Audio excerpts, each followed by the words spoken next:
Assalamualaikum warahmatullahi wabarakatuh. Saya Dinda Salwa Fajriyati. Saya Nayu Rahmadewi. Kami mahasiswi Universitas Juanda Bogor, Fakultas Keguruan dan Ilmu Pendidikan, Program Studi S1 Pendidikan Guru Sekolah Dasar. Kami dari kelompok 13 akan menjelaskan tentang mutu pendidikan sekolah dasar.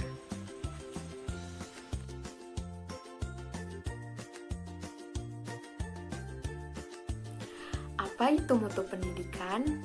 Mutu pendidikan adalah kualitas atau ukuran baik atau buruknya proses pengubahan sikap dan tata laku seseorang atau kelompok orang dalam usaha mendewasakan manusia untuk mendekatkan diri kepada Tuhan melalui upaya bimbingan pengajaran dan pelatihan. Tertuang dalam PP nomor 19 tahun 2005 tentang Standar Nasional Pendidikan.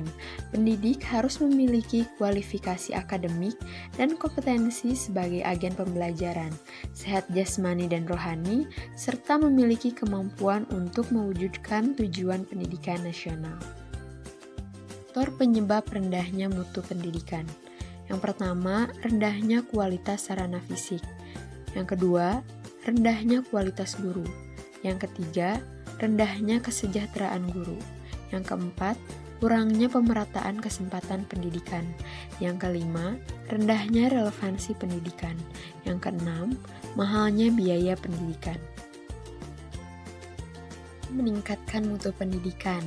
Yang pertama, perubahan kurikulum. Yang kedua, peningkatan mutu guru. Yang ketiga, bantuan operasional sekolah. Yang keempat, bantuan khusus murid. Yang kelima, sarana dan prasarana pendidikan yang maju dan layak. Yang keenam, pemerataan pendidikan. Dan yang terakhir, kurangi dan berantas korupsi.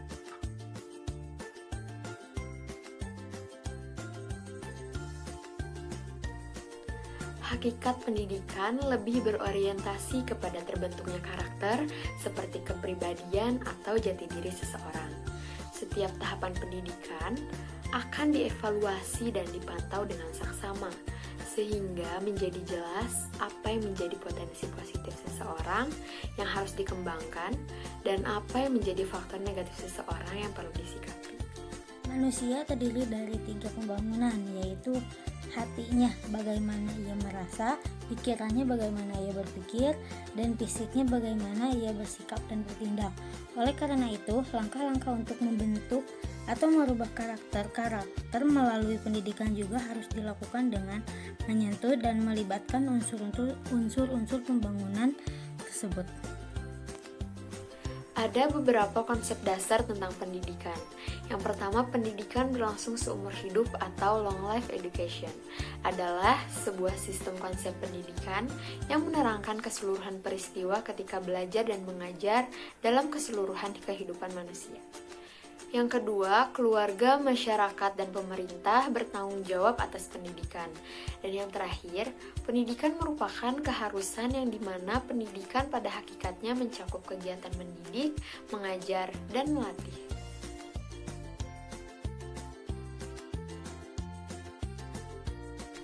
Dalam perspektif pendidikan nasional, pendidikan harus lebih berperan dalam membangun seluruh potensi manusia agar menjadi subjek yang berkembang secara optimal dan bermanfaat bagi masyarakat dan pembangunan nasional. Permasalahan mutu pendidikan tidak berdiri sendiri, tetapi terkait dengan suatu sistem yang saling berpengaruh. Mutu keluaran dipengaruhi oleh mutu masukan dan mutu proses Pembahasan dalam hal ini didasarkan oleh komponen masukan proses yang dikeluarkan. Mutu masukan pendidikan dapat dilihat dari kesiapan murid dan mendapatkan kesempatan pendidikan. Nah, data Panjes tahun 2004 menunjukkan bahwa sebagian siswa 46% berada dalam kategori tingkatan kebugaran, sedangkan data Susenas tahun 2003 mengungkapkan bahwa dari sekitar 18 juta anak usia balita, sekitar 26% atau 5 juta anak berstatus dari 50% anak SD atau MI menderita cacingan. Secara eksternal, komponen masukan pendidikan yang secara signifikan berpengaruh terhadap peningkatan mutu pendidikan, meliputi yang pertama ketersediaan pendidik dan tenaga kependidikan yang belum memadai, baik secara kuantitas, kualitas, maupun kesejahteraannya. Yang kedua, prasarana dan sarana belajar yang belum tersedia dan belum didayagunakan secara optimal. Yang ketiga, pendanaan pendidikan yang belum memadai untuk menunjang mutu pembelajaran. Dan yang terakhir, proses pembelajaran yang belum efisien dan efektif. Salah satu faktor yang terpenting dalam mempengaruhi kualitas pendidikan adalah ketersediaan pendidik dan tenaga kependidikan. Oleh karena itu, pendidikan erat kaitannya dengan pengajaran dan pelatihan, seperti pendidikan sama dengan kegiatan mengolah hati anak didik, pengajaran sama dengan kegiatan mengolah otak anak didik, pelatihan sama dengan usaha mentransformasikan nilai-nilai, yaitu mencakup nilai-nilai religi, budaya, pengetahuan, teknologi, dan keterampilan.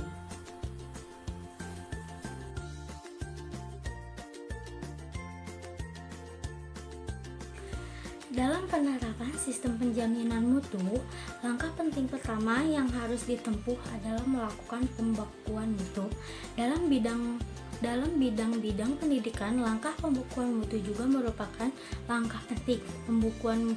Pembekuan mutu sekolah dilakukan seperti hal yang dilakukan dalam dunia industri jasa.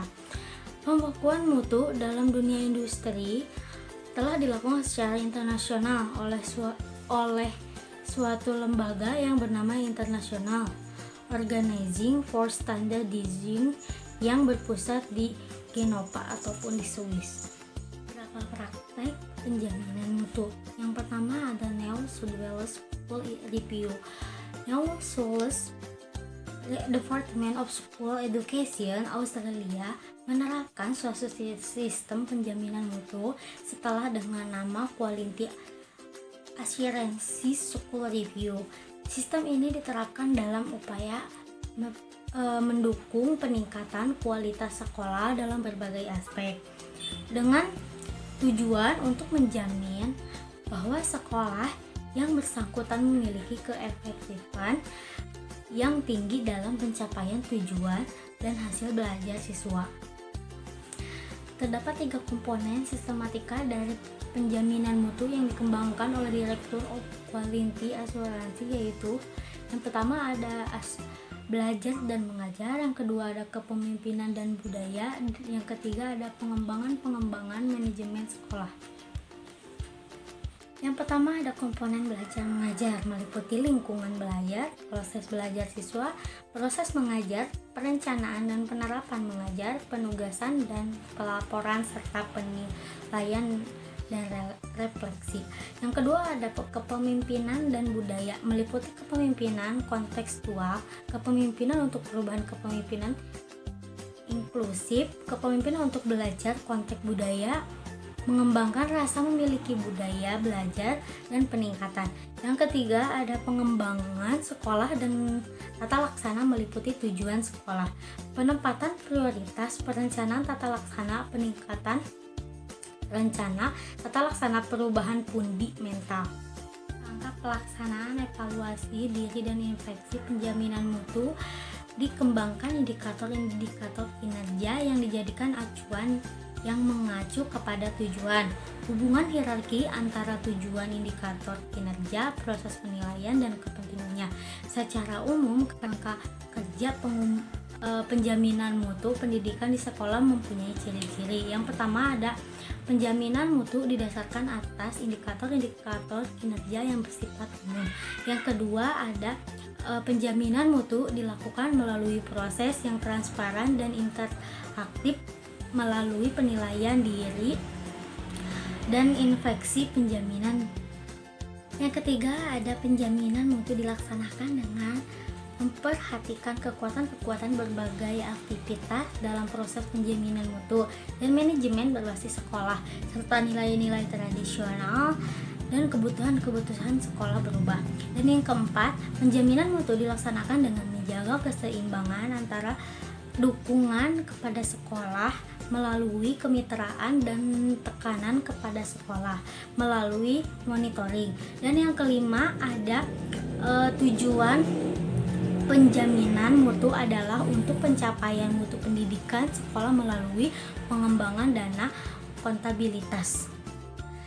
Indikator-indikator kinerja yang dijadikan acuan dalam penilaian yang dilakukan dalam proses penjaminan mutu meliputi 4 domain.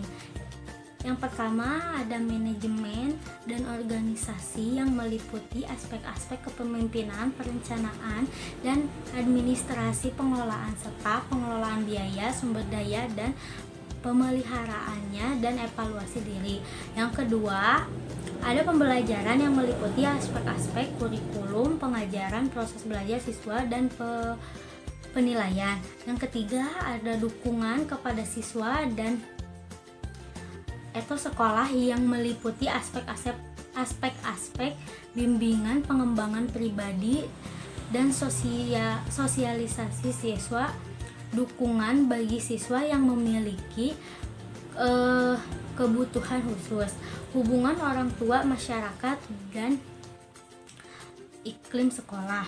Dan yang keempat ada presentasi belajar yang meliputi aspek-aspek kinerja akademik dan non-akademik. Penjaminan mutu dilakukan pada 3 tingkatan. Yang pertama ada tingkatan sekolah, yang kedua ada tingkatan tutorial, yang ketiga ada tingkatan internasional. Pada tingkat sekolah, setiap sekolah merencanakan pengembangan berdasarkan tujuan, kemudian melaksanakan rencana itu. Dalam rangka penjaminan mutu, sekolah melakukan evaluasi diri dan membuat laporan tahunan pada akhir tahun yang diberikan kepada orang tua. Pada tingkatan tutorial, Departemen Pendidikan melakukan inspeksi penjaminan mutu untuk menginterview kinerja sekolah secara keseluruhan dan untuk memperoleh temuan-temuan hasil inspeksi yang bersifat terbuka. Pada tingkatan internasional, proses penjaminan mutu dilakukan oleh pakar eksternal, baik dalam negeri maupun luar negeri. Mereka melakukan proses penjaminan mutu dalam upaya penjaminan agar semua proses penjaminan mutu sesuai dengan tujuan. Semua proses penjaminan mutu sebagai kita digambarkan di atas dan diarahkan untuk kepentingan pengembangan dan akuntabilitas dalam rangka upaya peningkatan mutu pendidikan di sekolah. Yang ketiga ada sistem penjaminan mutu di sekolah di Indonesia. Di antara jenjang pendidikan yang memperhatikan pelaksanaan penjaminan mutu adalah pendidikan tinggi dan sekolah menengah kejuruan. Pendidikan tinggi telah secara berlalu melakukan akreditasi baik terhadap pendidikan tinggi negeri maupun swasta. Adapun setelah menengah kejuruan melaksanakan penjaminan mutu yang terkait dengan tugas jenjang pendidikan ini di dalam penyiapan tenaga kerja, keahlian dalam menunjukkan keberhasilan industri. Adanya kebutuhan global mengenai produk industri yang berkualitas mendorong sekolah menengah kejuruan untuk menyesuaikan diri sesuai dengan standar keahlian yang ditetapkan. Lebih jauh, industri membutuhkan tenaga yang memiliki penampilan tepat waktu, kecepatan dalam pelayanan, memiliki etos kerja yang tinggi, disiplin, berorientasi pada penampilan dan profil oriental, membentuk sekolah menengah kejuruan untuk menetapkan standar baku dalam proses maupun lulusnya nanti. Sistem akreditasi perguruan tinggi salah satu contoh quality asuransi dipengaruhi tinggi diambil pada bidang teknologi yang tertuang dalam quality asuransi hotbook.